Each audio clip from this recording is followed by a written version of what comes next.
Good morning, boys and girls. Happy Tuesday. Okay, so yesterday we read about the very impatient caterpillar and kind of talked about why you think the author wrote that story. Well, today we are going to read a story called Farfallina and Marcel, and it's also about a caterpillar and I believe the goose, and they both go through some transformations. So today we're going to also talk about maybe our two characters, where the story takes place, if there comes across a problem in the story, but you're also going to learn a little bit about, again, how the caterpillar transforms. So here is our story, Farfallina and Marcel by Holly Keller. Okay, so, and I love this story. The rain fell. Okay, so there's a caterpillar, right? Now, this is a fictional story. There's drawings in here, and I just told you we're going to have some characters in there too. So we might learn some things, but really it's a fake story about a caterpillar and I believe a goose. So the rain fell all morning. It splattered on the pond and splashed on Farfallina's leaf. She found a dry spot and ate it. So her name is Farfallina. Hey, said a little voice. You're eating my umbrella.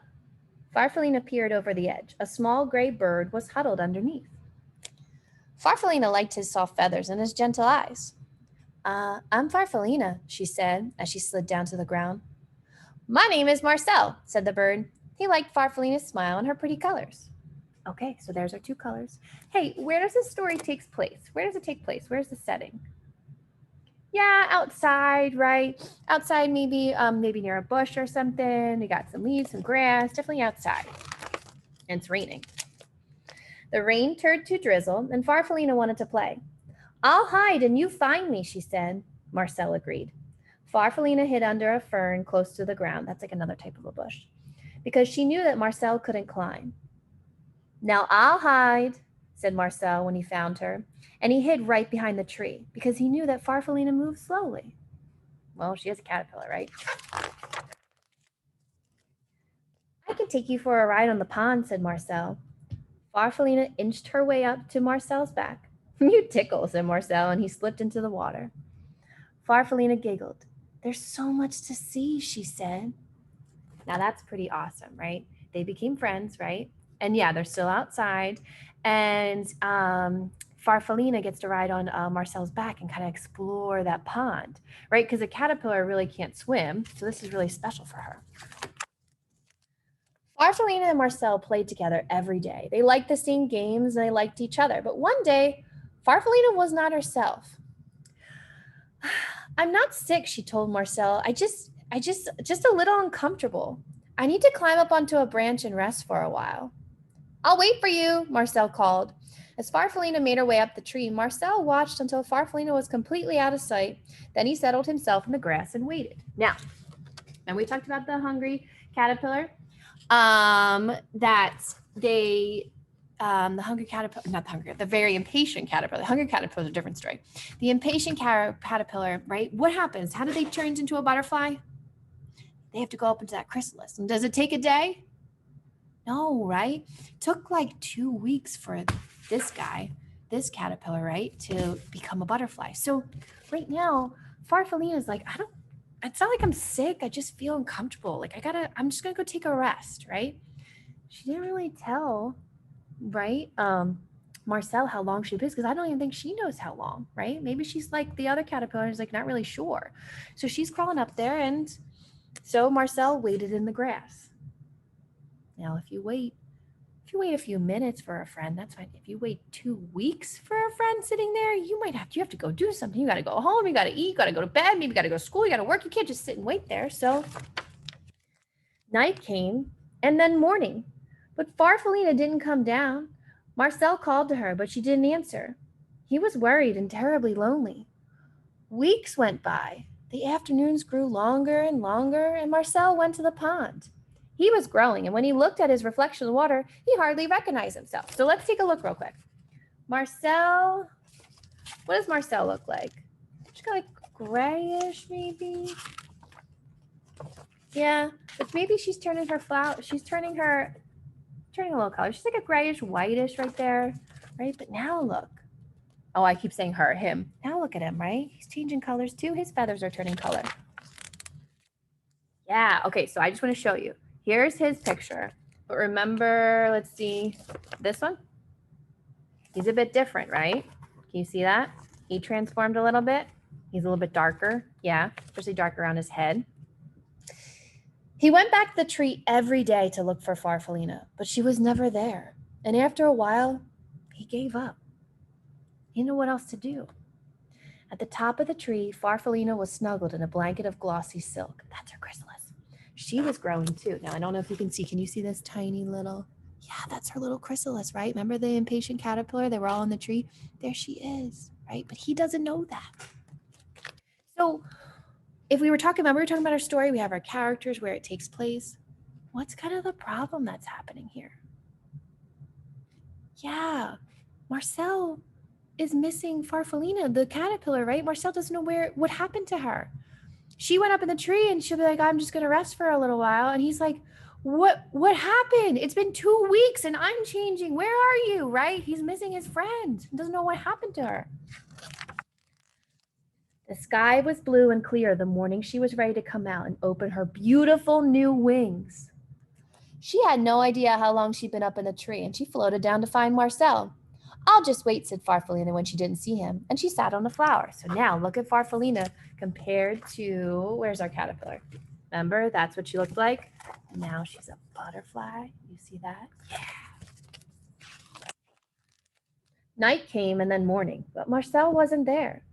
Farfallina was tired and confused. She fluttered around a bit and went to the pond. The pond was glassy smooth, except for a few ripples made by a large, handsome goose who was swimming in solitary circles. That means just like calm circles. Farfallina shivered with disappointment. Now, okay, we have another problem going on here. Farfallina sees Marcel, but she doesn't recognize Marcel because Marcel has changed, right? There's Marcel. And look, that's what Marcel used to look like. Now look at him. He's so much darker and he's bigger. He's almost like skinnier a little bit. He got a little bit taller, right? So he's changed too. So she's like, like she's so disappointed. She's like, man, I thought he would be here, right? But he got tired of waiting. It was so hard for him to wait that long. She sees a goose. She doesn't know it's Marcel. There's another problem. She went to the pond every day to look for the small gray bird named Marcel, but he never came. One morning, the goose stopped his silent rounds and spoke to her. You must like it here, he said. Farfallina fluttered a bit. I've been waiting for a friend, she said sadly, but I don't think he'll come. They're looking right at each other. This is a problem. They're looking right at each other and they don't recognize him, right? Because one caterpillar, Farfallina was a caterpillar who crawled, inched around and moved around like this, right?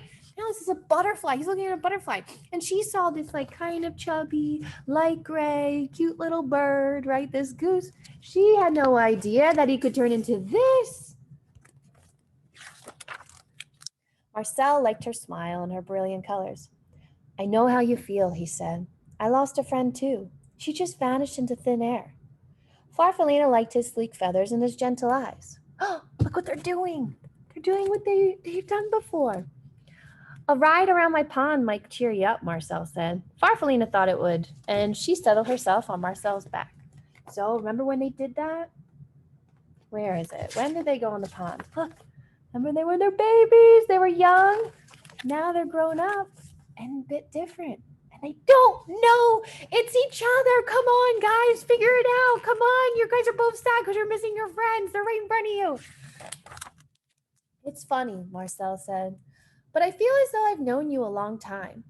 I was just thinking the same thing, said Farfallina. My name is Farfallina. What's yours? Marcel stopped suddenly. He beat the water in strong winds. Like, you ever get excited? He's like, what? It's me, Farfallina. It's me, Farfallina, he shouted. It's me, Marcel. Is that really you? It is, Farfallina shouted back. They looked at each other and laughed. All they had to do was say each other's names. Like, oh my gosh. By evening, they had explained everything and they fell asleep smiling at the stars. Oh, our problem was solved. They just had to say each other's names. They recognized each other. Oh, look at them, friends again. Farfallina and Marcel spent the rest of the summer playing just as they had before. Marcel was careful not to fly too fast because he knew that Farfallina couldn't keep up. Farfallina didn't hide in the flowers because she knew that Marcel would never find her. And when the leaves on the trees around the pond turned red and gold, they decided to go south because they both migrate, just like the impatient caterpillar. Remember? He was like, "Are we there yet?" They migrate, they move south. Oh, so it says, and when the leaves on the trees around the pond turned red and gold, they decided to go south together. Kind of like friends forever there. Oh, they went through these dramatic, that means kind of like intense, strong changes, right, to their bodies, but they still recognized each other, which is awesome. I mean, finally at the end, they recognized each other. They had to say their names, and now they can still be friends, which is amazing, right? Oh, I love that story. Now, that's a fake story, okay? It's fiction. It does make you feel good though, and it was nice. Their problem was solved. They finally said each other's names, and then they became friends again because they're like, "Oh my gosh, you're right there. I've missed you," right? But it's fake, okay? It's a fictional story about two characters. I mean, yeah, maybe we'll see a caterpillar close to a goose, but if you see a caterpillar riding every day on a goose around a pond, you might be dreaming there, okay? But so those were fictional stories, fake stories. Like I said, on Thursday and Friday, I'm going to read you nonfiction. I'm going to tell you what nonfiction means and all those things that make it nonfiction, but we're going to learn facts about butterflies and caterpillars. Okay, so we're going to learn true things about them. Okay, so I hope you have a great day today. Make sure you check out everyone's videos, and I'll see you back here on Thursday. Goodbye.